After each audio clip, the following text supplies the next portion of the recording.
Hi, welcome to Azzadous Studios. In part 3, I'll be building on the melodic ideas we created in part 2, adding some bass and doing some light EQing. Stay tuned.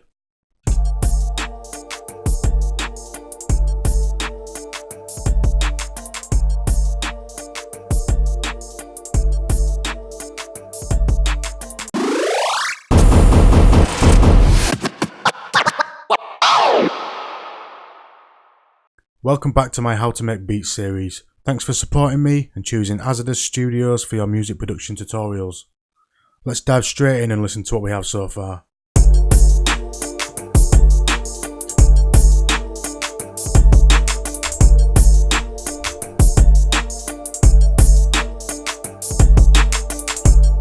Okay, so straight away I can hear that this piano, while it's nice, I think it sounds like it needs some variety, something a bit different.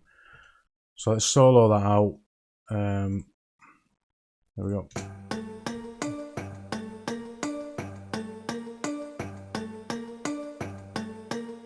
Okay, so straight away what comes to mind is changing the last notes, and sometimes it's as simple as just maybe swapping the last two over. It gives it a sort of resolution.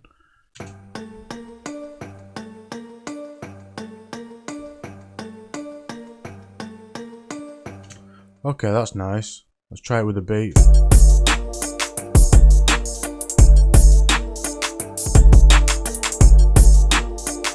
It's nice, but I'm going to try something else. I'm going to keep it as it is, but I'm going to shorten this A sharp, and I'm going to add an A below it.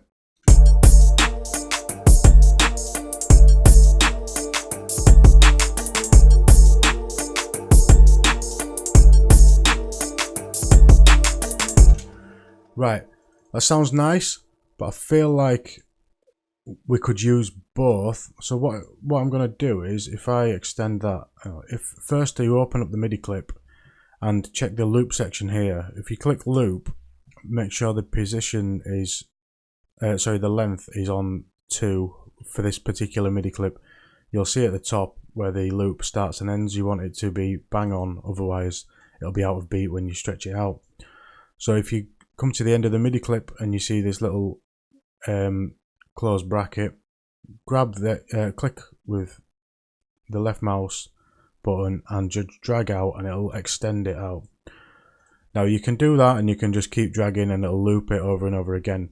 The reason I've done this is so that I can then grab this MIDI clip and consolidate it.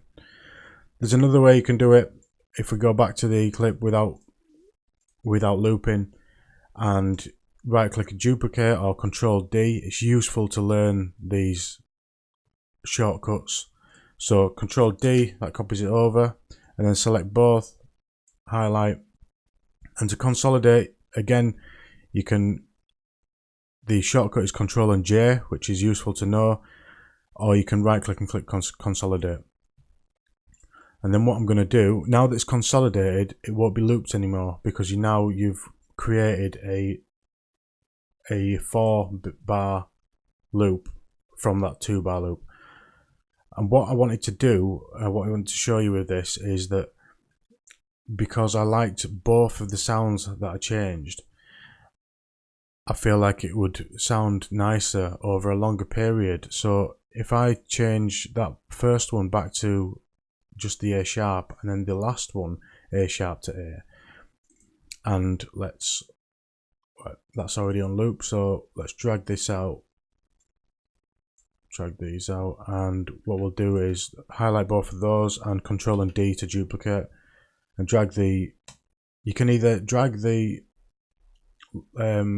section loop from the top like that, or you can select an area, press Control and L, and that will loop that section. This is different to the loop you find inside the MIDI clip. This is your actual track loop. Okay, so now we've done that, let's have a listen to how the piano sounds with it.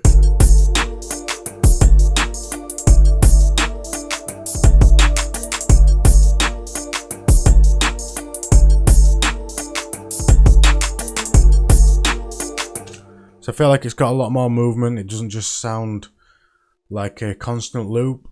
I know in hip hop, and I'm not saying hip hop's boring because I absolutely love it, but sometimes you have just got the same beat on loop in the background, but and that's one of the things I do love about it. But you do have variety in that beat, so you might have a same or similar, 8 or 16 bar loop going in the background with some cuts and drops outs and stuff, which sounds sick.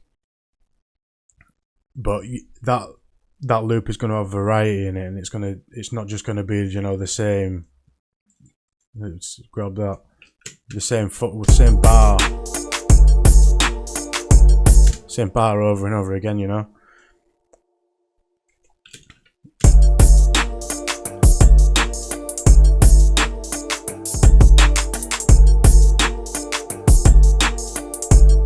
Okay, so I like that.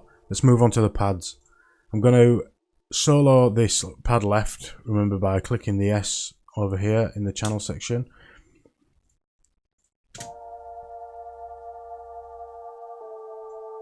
Just turn the volume of the group up a little bit.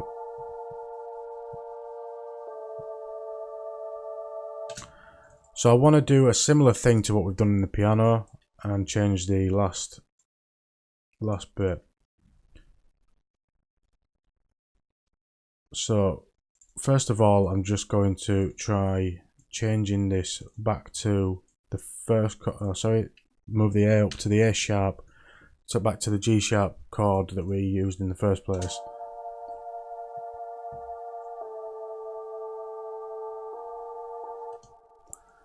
Okay, I think that's too long. I'm just going to change that to the half beat.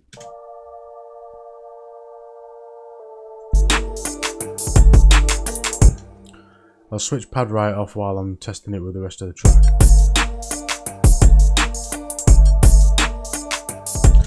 As you may or may have not noticed, down in the master section we are going red at times, which means we're clipping on the master, which is not good.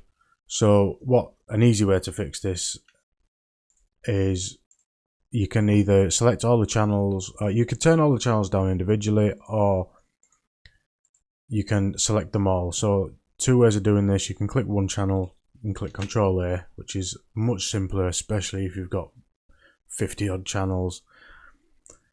Or for something like this, if you wanted to, you can hold Control and click each one, and then when you move the volume, it turns it down.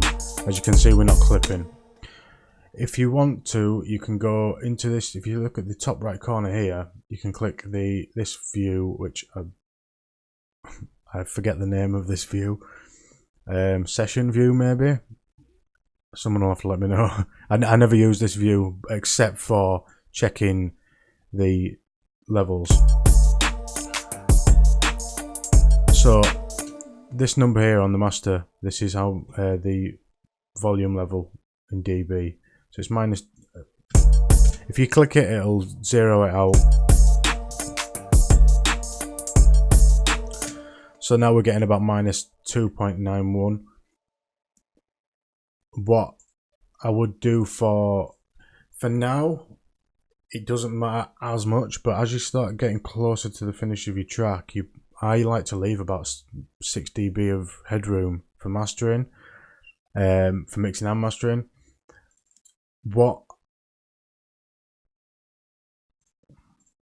That's minus 6 dB you want to be seeing. If you do the same on this, I'm just going to call it session view because I can't remember what it's called. I hope that's what it's called. If you could do the same with the channels at the top, if you click drums and then press Control A, it'll select all of them. And then if you use these little triangles here, you can move the channel's volume down on here as well. What you want to do first, because you'll notice if I move the channel volumes down, it's still going to tell me I'm about minus 3 dB. So you need to click that, and that'll tell you new. It'll reset it. So for now, 5.73, 5.6. I'm happy with that. It's not too important at this stage. Right, so back to this pad.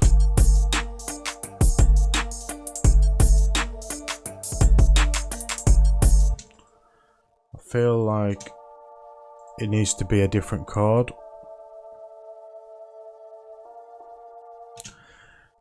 There's two ways to go about it really. It's either trial and error or learn some music theory. I know a bit. I'm not going to lie, my music theory is not fantastic. I know basic chords and a little bit more from playing guitar and doing my grades in guitar, and I had to do music theory as well, which I was never actually interested in. So what I'm going to do is I'm just going to move these about. What I find at the end of a phrase like this is quite nice to have the chord drop down in pitch. So what I'm going to do is just drop this, the G and the D down. Yeah, I'll just drop them down one. I'll leave the A there because as I know, and you may not know, which the sharps all seem to all go together. All the black keys on the keyboard, pretty much all the time, if you play a selection of them together, they're going to sound good. So we'll just try that and see how it sounds with the rest of the pattern, because it might sound good on its own, but it might not sound good resolving back around into this this G minor chord that we've got here. So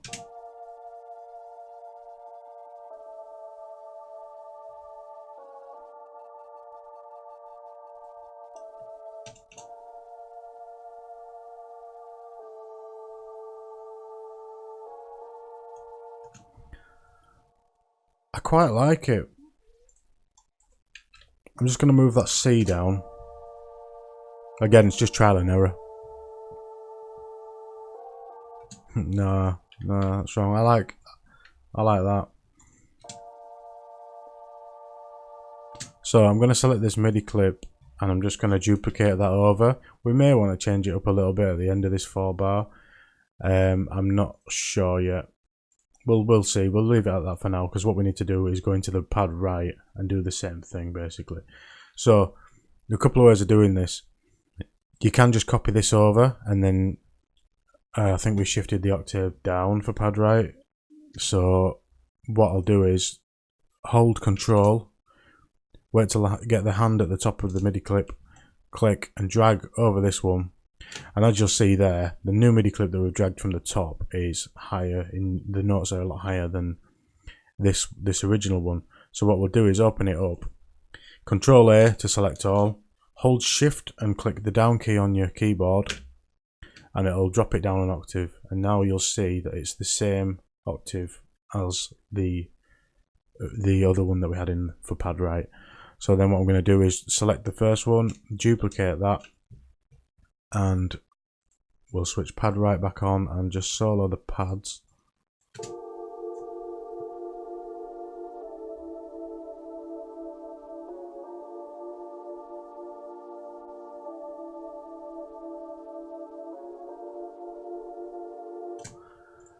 I'm feeling something is wrong now.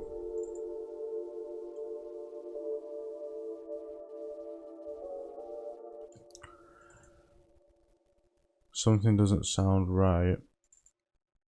Let's open up this pad left again.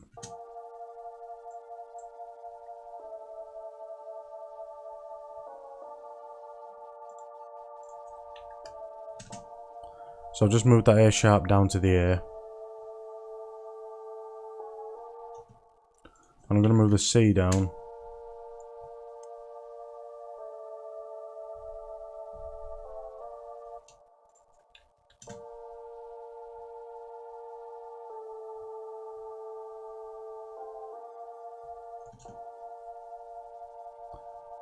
I think that's sounding better. I think it fits more with the resolution. That other chord was nice, but this seems to resolve back round to the first chord quite nicely.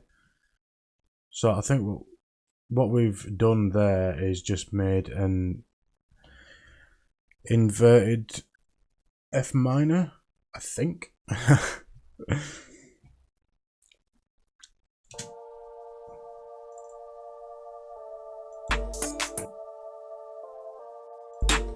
So again, quickly I'm going to do what I did before, duplicate that, and then we can, if I select that, Control and J to consolidate it, hold Control, click, drag, open that up and select all, Shift down key to shift down an octave.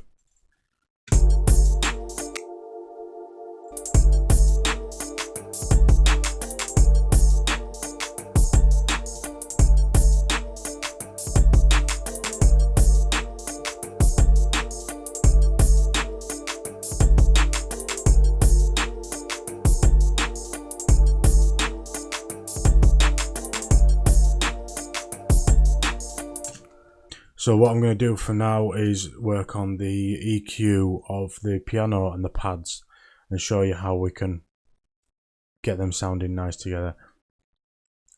So what I'm going to do is solo the piano, hold Control and click solo on the pads.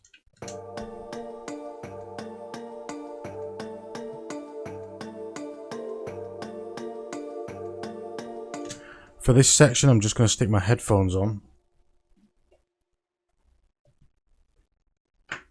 It's good to do certain parts or even swap between a lot, especially stuff like this when you're being a bit more precise with EQ and stereo separation, to use some headphones.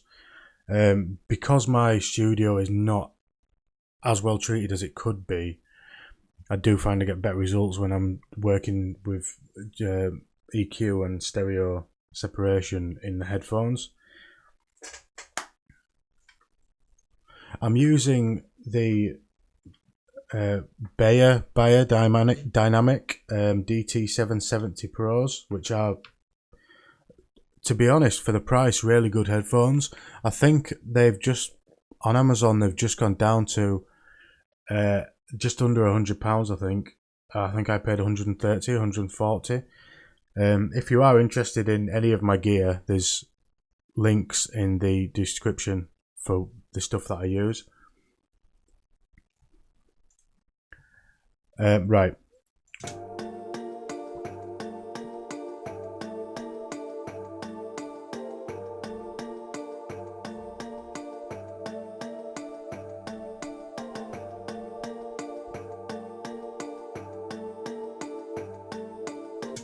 Right, so let's look at the pads separately.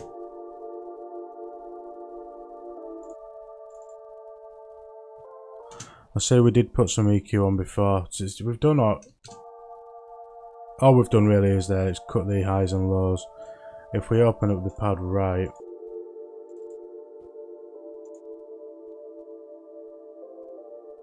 I don't think we actually changed that EQ, did we? Oh, you may have done, I didn't.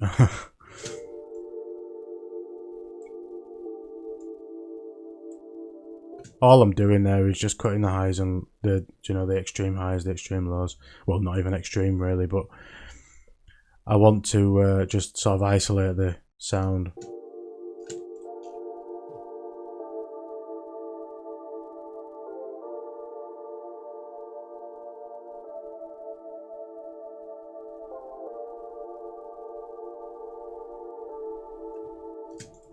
Okay, so on the pads channel, which I've soloed there, I'm going to do a bit more EQ. First of all, I'm going to grab a glue compressor, which is an Ableton plugin there. I'm just going to grab, I'm not taking any of the presets, I'm just grabbing the glue compressor on its own. I'm going to have a listen to that. Oh.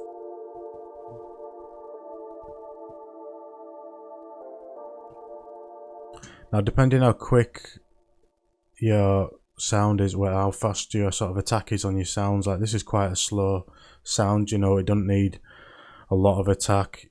It depends on your settings for compression. I'm gonna try and I will definitely do another video on compression, because it's not something you can just quickly breeze over. It's really it's a full video sort of thing. So what I'm going to do to start off with is just roll back on the threshold here.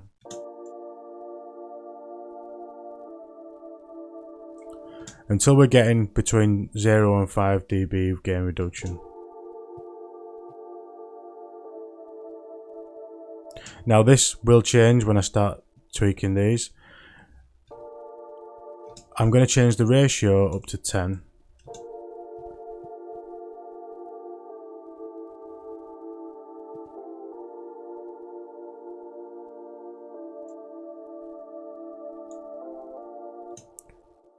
The release I'm going to put, for this I'm just going to either put it on 1.2 or A, which means auto. Auto can be a real kind of a lifesaver if you're new to compression, but at the same time sometimes it can do the opposite of what you want it to do, so it's worth learning what it does. Right, as you can see, we've not really got any gain reduction again. There we go. And the attack I'm going to put on 0.3.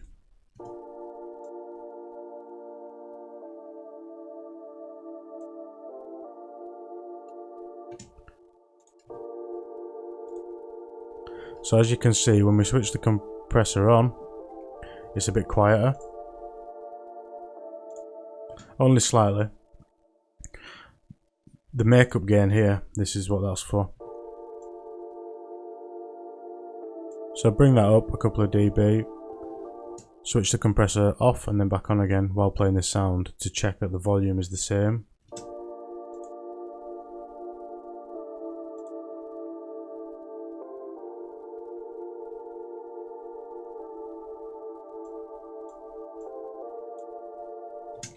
That should be fine. It doesn't need to be exactly spot on, you know. If you wanted to, you can use a VU meter, sort of visual meter, to check either side. For instance, if we go there, that's before the compressor, so that's going to show me what volume it is before the compressor is on.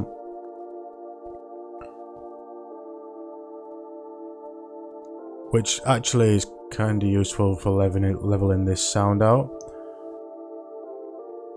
So as you can see, the right is a little bit louder, I think. Let's turn it down.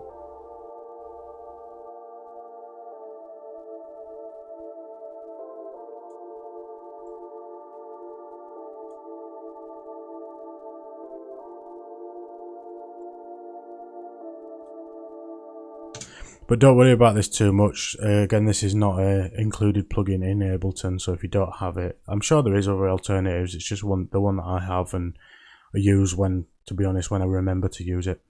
So, sorry, the example I was showing was then after the compressor, you can see that it's not used. Yeah, it's a similar volume. You can be more precise with it, but by ear is, well, the way I like to work. It's a visual aid. There's nothing wrong with visual aids, but you know, the doing it by ear is much better, I feel like, anyway, because it's music at the end of the day. If it sounds good, who's to say it's not good? I don't agree with a lot of people that say, oh, you've got to be doing this way, or you've got to be doing that way.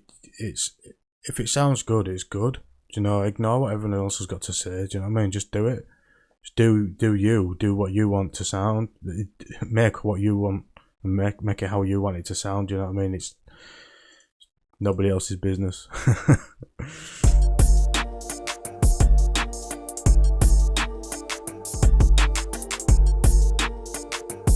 Unless, of course, you are producing for someone, then okay, it's somebody else's business.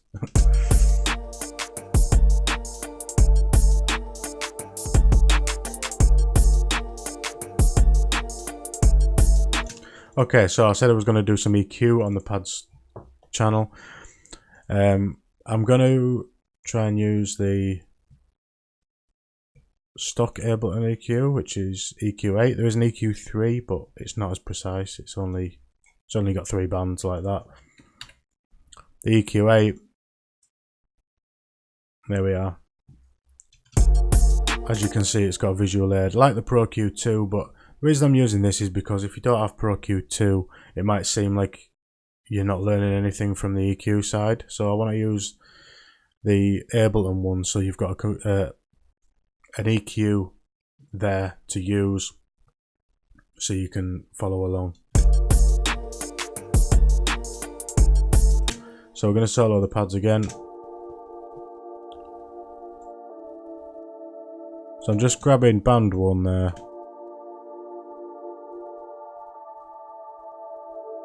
Just doing a bit of a sweep there, just checking the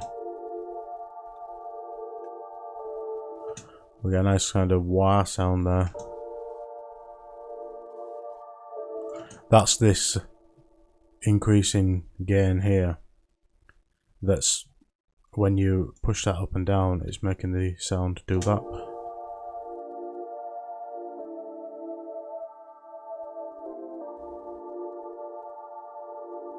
So if you really wanted to, you could automate that. I've not gone into automation at all yet, which is a whole other side of Ableton, which is something you need to know if you're going to be producing on it. So let's go ahead and have a quick go at that, just to show you a little bit about it. So if you click the A key on the keyboard, it changes the look of everything, and it brings up these lines. So we want to be changing the EQ on the pads group. So in the top of the pads group here, you can choose the effect that you want to change, which is EQ8, and then in device on, we want to change one of these. There's quite a lot of selections, so what I'm going to do is go to EQ8 and move this across, and you can see the one that moves the most, well actually the only one that really moves, is the frequency here. So if we click that, it automatically changes that for us over here.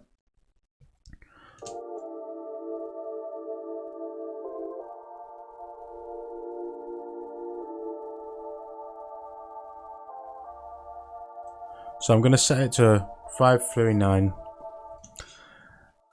and then what you want to do is, if you notice there, a little circle turns up on the line. If you click that with the left mouse button, that creates I can't for the life of me remember what they're called.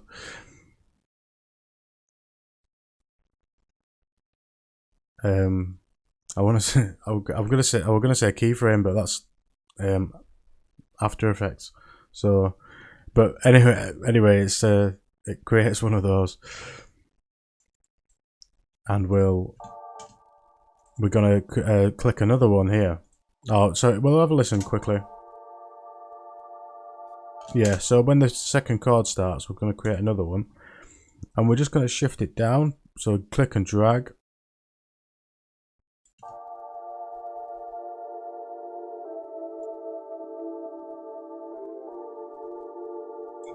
So about 169 sounds nice.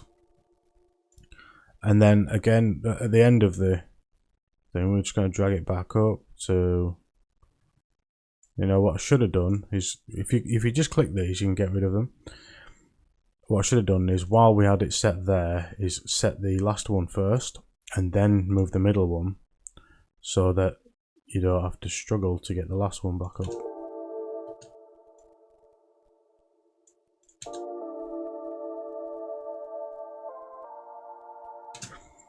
And then what we can do is highlight that and duplicate. Now it can get complicated, especially when you're starting out with this other the automation mode. This was new in 10, I think. I'm trying to remember if, yeah, I'm pretty sure this was, they had automation before, but the mode switching over is new. It used to be all in one, so you didn't have to switch over like that. So it can get quite confusing sometimes, because sometimes you might be in automation mode and you'll try to say, I'll copy this, I'll duplicate this section of the pan, and I'll click duplicate, and it won't actually duplicate anything because it's in the automation. So it's actually duplicating that automation that isn't there. So if we click back over to A, and then you do it again, it will duplicate it. Sometimes it's obvious. It's just I've slipped up a few times with it, so I thought I'd mention it. So what we've got there is just a bit of an EQ automation.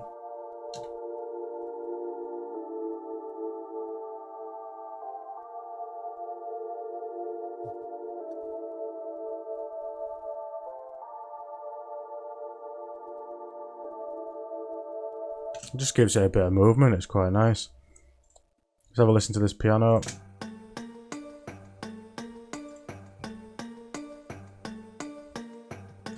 See, at the moment we're using, I'm not sure what's on the pads.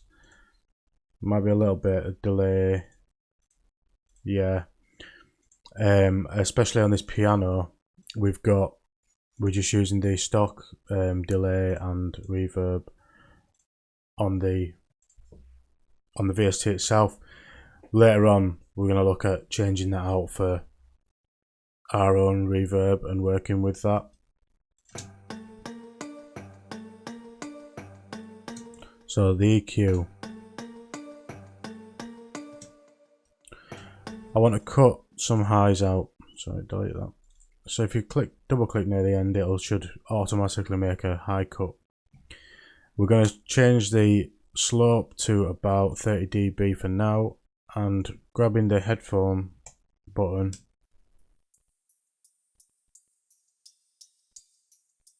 we're going to slide down and have a listen.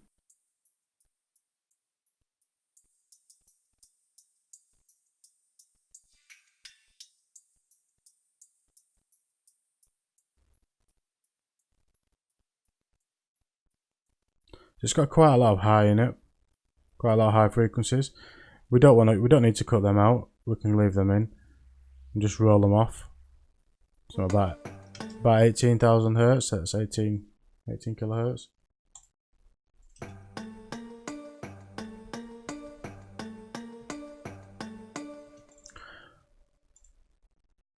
And what I want to do is go over to the pads and sorry, I realised I've just been using Pro Q2 again. I hope it's not too hard to, it might be, it shouldn't be too hard to differentiate between that and the EQ8. I'll bring another EQ, and it will, yeah, I'll bring another EQ8 onto here, and I'll show you.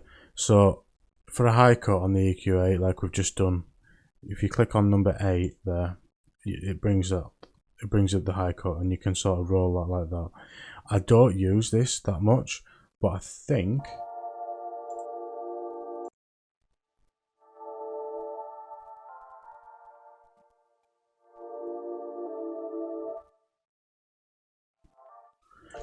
clicking the, I'm a bit unsure.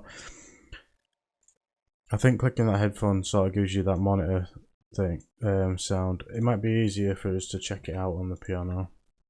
So let's switch this Pro Q2 off.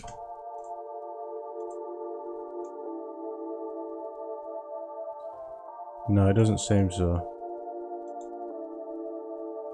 Have I done that on the right channel? Yeah, but what an idiot, I'm not even playing the piano. Hold on, there we go.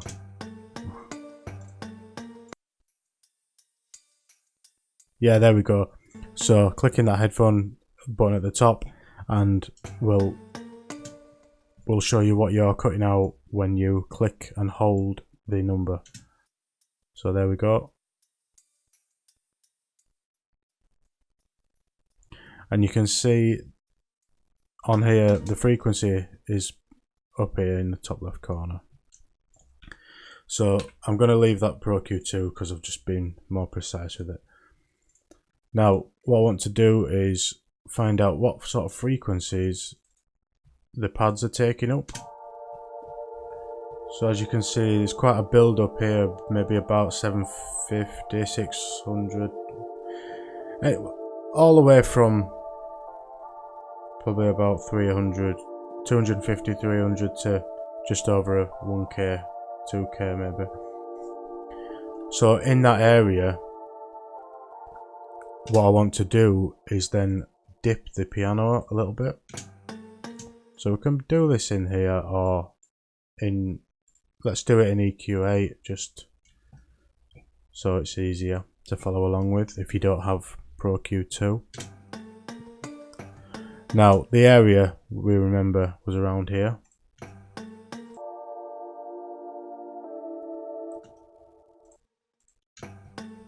So ever so slightly, what I'm going to do just to make it a bit more easier is to switch number 3 off there. We've got 2.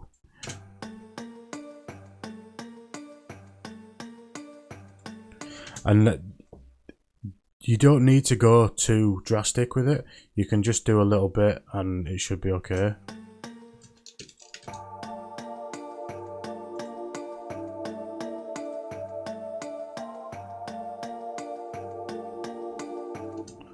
So to change the Q on this, just use this there, and the Q changes like the in and out slope of the change. So I'm going to put it about 1.4.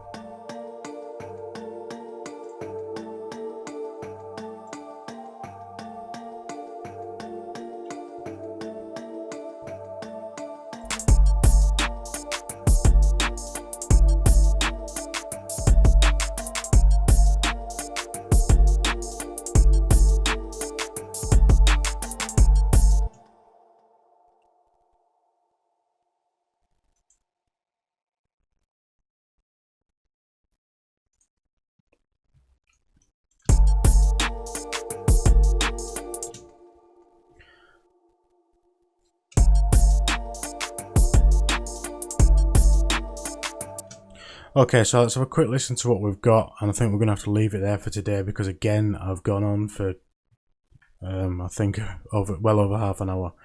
So I did originally want these to be quite short, but you know, if you want to get the content in and you're still stumbling over your words a little bit, it takes a bit longer. So let's have a quick listen.